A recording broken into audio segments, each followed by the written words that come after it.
Gadis ini menangis ketika dia melihat cermin, dia tiba-tiba berubah menjadi wanita tua. Dia berlari ke cermin untuk memastikan lagi dan lagi, wajahnya penuh kerutan, rambut uban. Waduh, aku menjadi orang tua hanya dalam satu malam. Sulit bagi Hyeja untuk menerima kenyataan ini. Hanya karena sebuah jam, dia kehilangan seluruh hidupnya.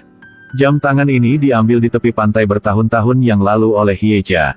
Dia menemukan bahwa hanya memutar tombol penyesuaian waktu akan berputar kembali. Jika dia terlambat ke sekolah, putar kembali waktu dan dia tidak perlu khawatir terlambat. Jika memiliki skor tes yang buruk, dapat memutar waktu dan mendapatkan skor tinggi segera. Tetapi memutar kembali waktu juga memiliki efek samping. Ini usianya yang tidak bisa kembali. Jadi, bahkan teman sekelas yang satu kelas lebih tua darinya, di matanya hanyalah adik laki-laki. Orang tuan Hyeja sangat khawatir tentang masa dewasa awalnya. Terkadang saat naik bus, penjual tiket juga tidak percaya bahwa dia adalah seorang siswa. Agar aku tidak bertindak sembarangan, Hyeja menyembunyikan jam tangannya tak menggunakan lagi. Sampai suatu hari di usia 25, dia tidak bisa memutar waktu. Dan kali ini dia akan membayar harga yang mahal. Pagi itu ayah Hyeja pergi bekerja seperti biasa. Tapi sebuah truk menabrak lurus ke depan dan menabraknya dan membuatnya terbang beberapa meter jauhnya. Berita buruk ini seperti kilat di langit yang cerah. Ibu Hyeja mengalami gangguan mental. Karena aku ingin ayahku hidup kembali, Hyeja tanpa ragu mengambil jam kembali ke masanya. Dia dengan panik memutar jam. Dia ingin kembali ke waktu pagi ini. Tolong menjadi kenyataan. Hyeja telah sukses. Dia bergegas keluar dari kamar untuk memperingatkan ayahnya. Tetapi ayah di dalam mobil tidak mendengar. Hyeja tidak bisa mengikutinya.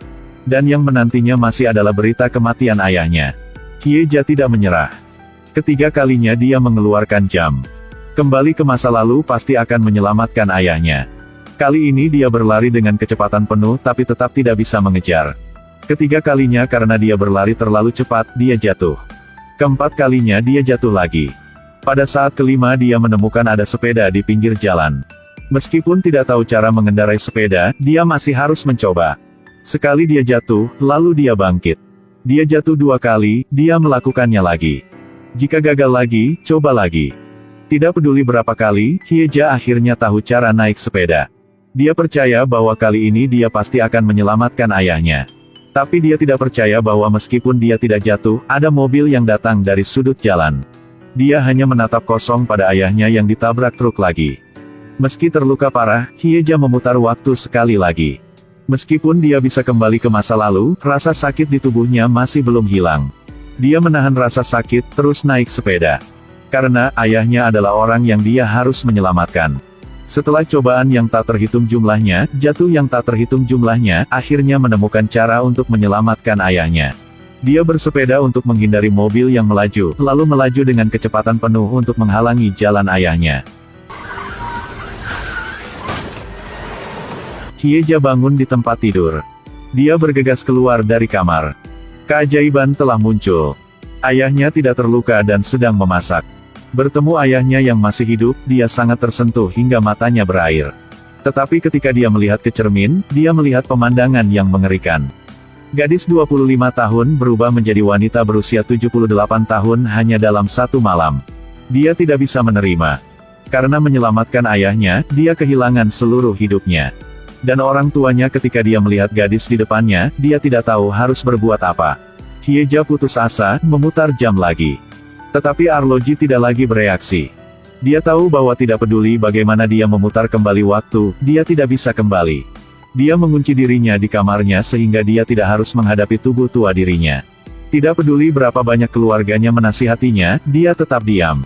Suatu malam dia meninggalkan surat wasiat di atas meja, dia mengucapkan selamat tinggal kepada orang tuanya yang sedang tidur. Dia memakai pakaian dari usia muda, memakai lipstik yang indah. Akhirnya dia melangkah ke teras untuk mengakhiri semuanya.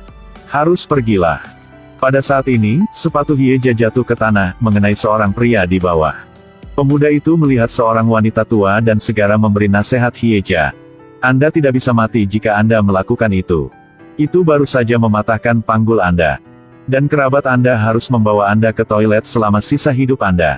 Anda hanya akan mempersulit mereka. Ya betul. Ayahnya adalah orang yang dia pertaruhkan untuk menyelamatkan hidupnya. Jika dia mati seperti ini, itu hanya akan lebih menyakiti orang tuanya. Dia menyerah ide melompat dari tangga untuk bunuh diri. Sesampainya di rumah, ia berencana untuk mengemasi barang bawaannya dan memutuskan untuk meninggalkan rumah untuk meringankan beban keluarganya. Dia datang dari stasiun bus menunggu bus tetapi mulai merasa tidak rela. Ada dua gadis melihat wajah Hyeja terlihat sedang merasa tidak bagus, jadi mereka mengundangnya untuk makan malam. Kebaikan dari orang asing membuatnya merasa hangat hati. Tapi tiba-tiba dia menemukan barang bawaannya hilang. Ternyata dua gadis aneh lainnya adalah geng yang berspesialisasi dalam menipu orang tua. Hyeja pergi ke kantor polisi untuk melaporkan kasusnya. Tapi dia hanya bisa menggambarkannya dengan gerakan konyol. Polisi mengira dia adalah seorang wanita tua yang kehilangan akal. Mereka tidak terlalu peduli pada dia. Tanpa sepeser pun, Hyeja berkeliaran di jalanan. Dia ingin meninggalkan kota sejauh mungkin. Tetapi tidak peduli jika bus atau taksi tahu bahwa dia tidak punya uang, mereka akan menolak. Saat itu Hyeji merasa tak berdaya, sebuah taksi berhenti di depannya. Wanita tua, kemana Anda ingin pergi? Saya tak ada uang. Saya juga tidak ada uang, Anda mau kemana? Ternyata dunia yang dingin ini masih memiliki seorang yang ada hati yang hangat.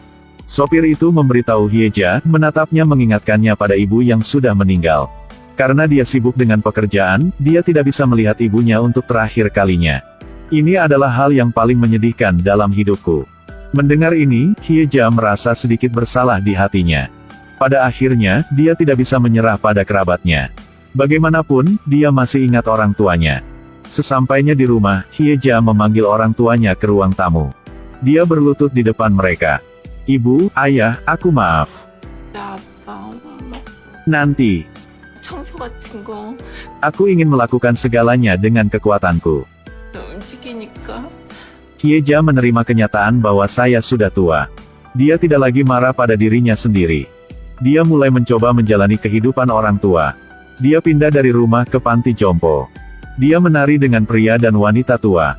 Melihat putrinya mulai menghadapi kehidupan lagi, ibunya juga senang. Hanya ayahnya yang selalu menatap putrinya dengan mata tak berdaya. Hyeja pikir ayahnya merasa bersalah karena putrinya semakin tua.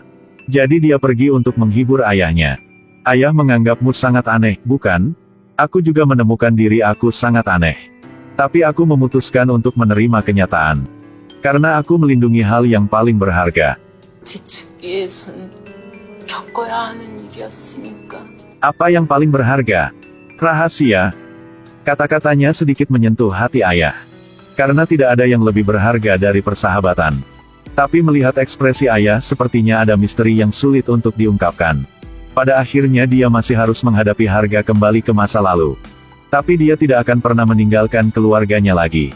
Telah memutuskan untuk tinggal bersama orang tua mereka untuk menikmati hari tua. Tapi dia tidak tahu bahwa apa yang telah diberikan kepada dia adalah kebenaran yang sulit untuk diterima. Keesokan harinya ketika dia bangun, dia menemukan apa yang ada di depan matanya sangat tidak biasa. Dia sekarang berbaring di ranjang rumah sakit. Ayah yang berdiri di depannya tidak memanggilnya dengan nama panggilannya. Ibu. 어머니, Ternyata tidak ada yang namanya jam tangan ajaib. Semua pembalikan waktu sebelumnya hanyalah mimpi Hyeja dengan Alzheimer. Anak laki-laki jatuh di jalan. Seorang gadis hendak membantu anak laki-laki itu berdiri lagi tetapi ibunya segera menghentikannya. Jangan peduli dia, biarkan dia berdiri sendiri. Daesang mencoba yang terbaik tetapi masih tidak bisa berdiri. Hyeja menatap bayi itu dengan dingin. Dia pergi tanpa melihat ke belakang. Ibu. Ayah Daesang meninggal ketika dia masih muda. Hyeja membesarkan anaknya sendirian. Tapi suatu kali kecelakaan terjadi. Daesang mengalami kecelakaan mobil saat sedang bermain. Sejak saat itu, bocah itu hanya bisa berjalan dengan kaki palsu. Anak laki-laki bukan saja dia diganggu oleh teman-temannya, tetapi bahkan ibunya pun bersikap dingin padanya. Akhirnya, suatu hari dia tidak tahan lagi dengan kehidupan ini. Jadi dia bertanya pada ibunya, "Apakah kamu membenciku? Apakah kamu ingin aku mati? Apakah kamu tidak merasa kasihan padaku? Bisakah kasihan diubah menjadi makanan? Bisakah memberiku uang? Jika bisa, aku akan merasa kasihan padamu." Setelah makan, ingat untuk mencuci piring. Bertahun-tahun berlalu, Daesang telah menjadi dewasa. Dia menjadi mandiri dan kuat. Meskipun kakinya tidak cepat, dia berhasil menemukan pekerjaan yang sangat bagus. Tapi sayangnya ibunya menderita penyakit Alzheimer. Terkadang dia akan menjadi paranoid bahwa dia memiliki jam ajaib yang dapat membalikkan waktu. Dia menganggap putranya sebagai seorang ayahnya. Menerima menantu sebagai ibu. Dia pikir dia adalah putri dari keluarga ini. Dia memasak untuk seluruh keluarga. Dia juga menghibur dirinya sendiri saat dia sedih. Angnya lebih beruntung. Ibu yang dingin dalam ingatan tidak ada lagi. Tapi setelah sakit, perilaku ibunya menjadi semakin tidak normal. Suatu hari dia agitasi dan badai keluar kamar. Mengatakan bahwa dia menggunakan arloji untuk menyelamatkannya dari kecelakaan mobil. Dia akhirnya meninggalkan rumah dan pergi.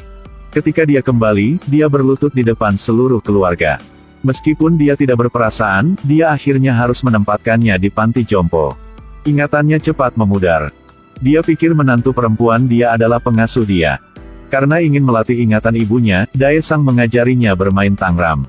Tapi segitiga sederhana adalah masalah besar baginya. Di mana ini harus ditempatkan? Kamu tempatkan itu di sini. Merawat ibunya ada penyakit Alzheimer, membuat Daesang semakin tidak sabar. Marah dia meninggalkan panti jompo. Meninggalkan ibu membeku di tempat. Keesokan harinya panti jompo mengumumkan kabar buruk lagi, Hyeja telah hilang. Dia tidak dapat menemukannya dimanapun. Daesang dengan cemas berlari ke panti jompo, akhirnya menemukan ibunya sedang menyapu halaman di halaman belakang. Kamu melakukan apa di sini? Saya menyapu salju. Kaki anak saya tidak nyaman untuk berjalan. Anak saya harus pergi ke sekolah. Tanah ini terlalu licin. Daesang baru ingat. Di musim dingin ketika dia masih muda, salju dalam perjalanan ke sekolah terlalu dibersihkan. Saat itu, dia melihat sapu di rumah tetangga, dan mengira itu dilakukan oleh paman yang baik hati. Sekarang tampaknya yang menyapu salju adalah ibunya. Ibu selalu menyembunyikan cintanya di dalam hatinya. Dia terlihat dingin tetapi dia hanya ingin putranya pergi ke sekolah dengan ketekunan. Anak saya tidak tahu hal-hal ini. Kalau tidak tahu, tak apa-apa. Hanya tidak licin sudah baik. Daesang melepas bajunya dan mengenakannya pada ibunya. Setelah bertahun-tahun, akhirnya dia telah mengerti cinta seorang ibu. Ini adalah film Korea yang telah menyentuh puluhan ribu penonton. Mata bersinar. Waktu akan merenggut banyak hal. Kecantikan, kesehatan, bahkan memori. Tapi hanya ada satu hal yang tidak bisa dihancurkan, yaitu tanda cinta. Banyak orang yang menghela nafas. Pohon itu telah sunyi tetapi angin tidak berhenti. Aku ingin menjagamu, tapi kamu tidak ada lagi. Lebih baik mulai sekarang, jangan pernah acuh pada orang yang paling kamu cintai.